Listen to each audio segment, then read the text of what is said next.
Hi Scorpio, this is your October 9th through October 15th weekly tarot reading. We'll have 5 separate spreads in this weekly reading. In the first spread, we'll be looking at new love coming towards you. In the second spread, we'll check in with those of you who are already married or in a relationship. Then I'll do the X spread. After that, we'll talk about your work, your business, and your finances. And at the end, we'll see what you're not expecting to happen this week.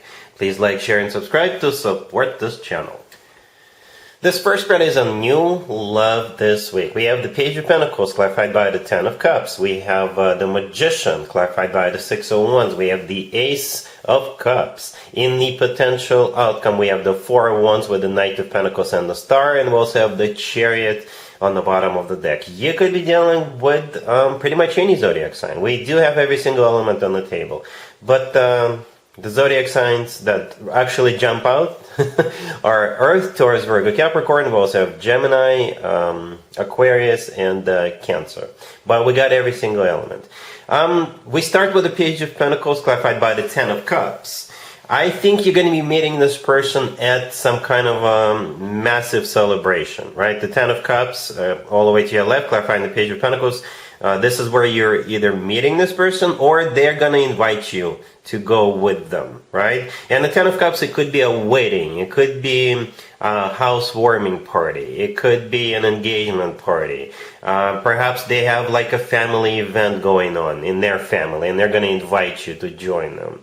Perhaps it's someone else's family event, but family friends are also invited.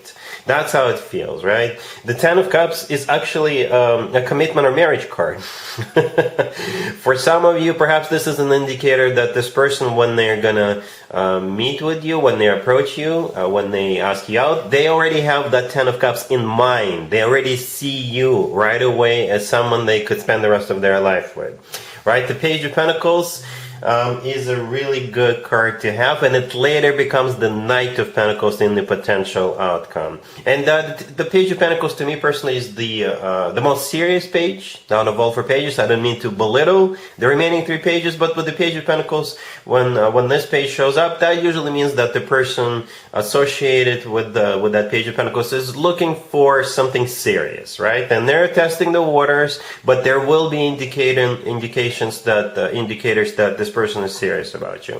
Perhaps with the Page of Pentacles, if you're going to some kind of I don't know, wedding or an engagement party, they'll tell you, you know what, don't worry about the gift, I got it, or, I will take care of something, right? Or perhaps, this is still a very serious page. Then we have the Magician clarified by the Six of Wands. So this is where action comes in. The Page of Pentacles is also an action-oriented card, but the Magician beats that. The Magician is a card of manifestation, and most importantly, it is a card of taking action, right? The Magician's got all the tools they need at their disposal, and they're using those tools. So I think this person, moving forward, will try to impress you. They'll try to wine you and dine you. They'll try to do different things for you just to show you that they're serious about you, that they're not just playing around with you. The Six of Wands, clarifying it, is a card of victory and success. As a matter of fact, there are 2 victory and success cards in the tarot deck, and both of them are on the table. One of them is that Six of Wands, and the other one is the Chariot on the bottom of the deck. But we'll get to the Chariot in just a second. The Six of Wands, yeah, they want to win you over. That's why they're trying so hard with the Magician card. That's why they're being so creative. That's why they're trying different approaches and things. The Six of Wands is also a card of attention, right? So you definitely have this person's full and undivided attention. And here comes the Ace of Cups right there in the middle. This is what it's all about. The Ace of Cups is all about genuine, authentic love. In the potential outcome, we have the Four of Wands with the Knight of Pentacles. We already talked about it. And the Star. Yep, long term. The Knight of Pentacles, like I said, this is the upgrade from the page. With the Knight of Pentacles, you can always plan ahead. The Knight of Pentacles is the most serious, the most stable, the most long-term knight, and the most financially abundant knight out of all 4 knights. The Four of Wands to the left from it is the second commitment of marriage card in this reading, right? That's what the Four of Wands is. It's also a card of a celebration. To me personally, the Four of Wands always reminds me of an actual wedding, okay? And the Star right next to the deck could be an Aquarius you're dealing with, but the Star is a card of a wish come true. You see how we have the Magician, which is also a card of manifestation, right? And we have the Star. the manifestation coming into fruition. Okay, the star is a wish come true card, something people usually wish for and hope for a very long time. All right, and then we have that chariot on the bottom of the deck. Could be a Cancer you're dealing with. Like I said earlier, this is also a card of a victory, success. It's a card of triumph. It's a card of moving forward and not looking back. For some of you, it could be a card of transportation or literally going somewhere. Again, if you are going to some kind of wedding or family event, perhaps that's what it's all about. Perhaps this is a way of the universe to tell you, yes, do go. All right? Really exciting reading, Scorpio. Really happy for you. Congratulations. Scorpio, if you are already married or if you're in a relationship, this spread is for you. We have the Empress, the Sun, the Two of Cups, and the Nine of Cups on the bottom of the deck. You could be dealing with a Libra, Taurus, Leo, but I don't think zodiac signs really matter unless you have a Libra in your family or a close friend. In that case, it's their birthday. All right. For those of you who do not have a Libra in your family or in your close circle, somebody could be getting some good news in terms of pregnancy. Okay, this is how this spread could also be interpreted, because the Empress could be somebody who is expecting, okay, or somebody who is already a mother figure. Okay, the Sun, the next card over, is the happiest card in the deck, and there is also a kid in the Sun card riding a horse. All right, then we got the Nine of Cups on the bottom of the deck, which is a card of a wish come true. And with the Two of Cups right next to the deck, yeah, you're just going to be happy about this, right? There's two people in the Two of Cups. That's you and your person. It is a card of a soulmate connection. It's a card of unconditional love. If there is no pregnancy, then perhaps this is something you guys are celebrating yourselves, right? The Nine of Cups could be interpreted as a card of a celebration. All right, and the Sun is the happiest card in the deck, and you're the Empress here, and perhaps they just want to show you how much they love you, do something super nice for you. Okay, yeah, this is a great spread. The Empress is always a good sign. The Empress is always welcomed in any spreads, because the Empress is one of the most positive cards in the deck. It's abundance in its purest form, and it's sitting right next to the happiest card in the deck, the Sun. Alright, you can let me know in the comments down below what's going on here, but this is awesome. Alright, cool. Let's see if anybody comes back from the past for you, Scorpio, this week. Keep in mind, it doesn't have to be the most recent ex, and in your case, it doesn't even have to be an ex. Let me explain. So we got the Page of Cups, the King of Swords, the Knight of Cups clarified by the Sun, and we have the Six of Cups on the bottom of the deck. You could be dealing with an air sign, Gemini, Libra, or Aquarius. We also have water. Cancer, Scorpio, or Pisces. Before I started clarifying, it already kind of made sense. So we had this King of Swords sandwiched in between the Page of Cups and the Knight of Cups, right? And we have the Six of Cups on the bottom of the deck. So we start off with the Page, right? Then we got the Court card, and then we got the Knight. So again, the progression from Page to Knight. And the Six of Cups on the bottom of the deck, it is a soulmate card. It is a card of somebody coming back from the past. But the thing about the Six of Cups, it's not necessarily an ex. For some of you it is. For others of you, it's just someone from your past. Alright, and by someone I mean this King of Swords. It could be an air sign, Gemini, Libra, or Aquarius, or somebody with a lot of air in their chart. I clarified the Knight of Cups, just in case, right? And the Sun showed up. It's a really good indicator, right? The Sun is the happiest card in the deck.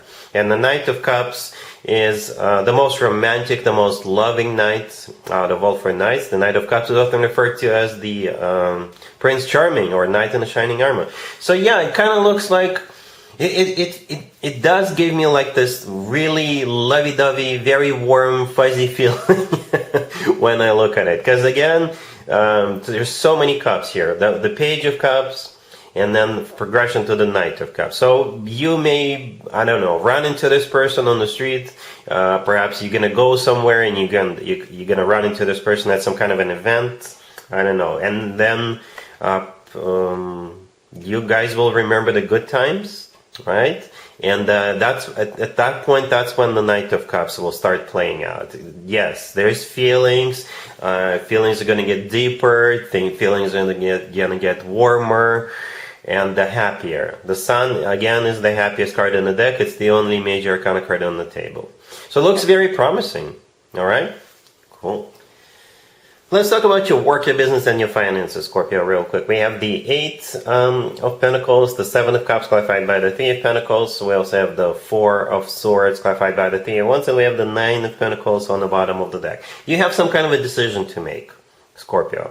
There is no major arcana cards. I don't know how serious it is, but I do see you taking time to make a choice or look at options. Okay, perhaps you still got a job, but you're starting to think perhaps it's time for you to move on to get a new job, right? But I see you looking at options, and you're not really in a hurry. You're not. Okay, yeah, the Eight of Pentacles, the first card that came out is a card of work, business, and finances. Then we have the Seven of Cups, clarified by the Three of Pentacles. But the Seven of Cups, you're looking at options. Yeah, perhaps you're just looking at job postings, or you could be looking at schools you want to go to take a couple of classes, maybe pass a certificate exam or something like that. All right, the Three of Pentacles clarifying, it is a card of collaboration, cooperation, right? And then we have the Four of Swords clarified by the Three of Wands. With the Four of Swords, I think this is you just taking your time, processing what you're about to see online, processing all those options, and at some point you'll pick one, basically, right? The Three of Wands clarifying the Four of Swords. This is a card of somebody who made up their mind, somebody who made a decision. But again, I don't see you being really pushed into it. I don't see anybody rushing you into this. I think this is just you either thinking about it, what you need to do next, but I don't really see you being really active about it. You're taking your time. All right? Cool. Let's see what you're not expecting to happen this week, Scorpio. We have the Queen of Swords clarified by the Nine of Cups. We have the Knight of Swords. Then we have the Fool and the Three of Cups on the bottom of the deck. You could be dealing with an air sign, Gemini, Libra, or Aquarius. You got this Queen of Swords who wants to go out, and they're going to invite you to join them. Or it could be the other way around. But most likely they could be visiting, they could be in town, they could be in your neighborhood, and they will reach out to you and say, hey, what you're doing right now, let's go. Let's do something. Or, again, they'll just invite you to go to some kind of an event. That's how it feels. And it kind of feels spontaneous, right? I don't see you rejecting this, by the way. I don't. I actually do see you going. Okay, you don't have to if you don't want to, but from what I see here, I think you will. All right, so yeah, you got this Queen of Swords, most likely an air sign, Gemini, Libra, Aquarius. We have the Knight of Swords in the middle. It's the fastest knight out of all 4 knights. So in this case, it is a card of traveling, right, going somewhere.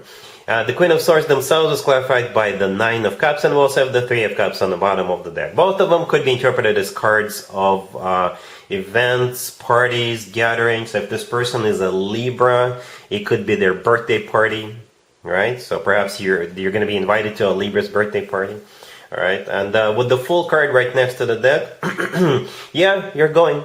Could be an Aries you're dealing with, but the Fool is a card of, yeah, let's do this. Let's go have fun.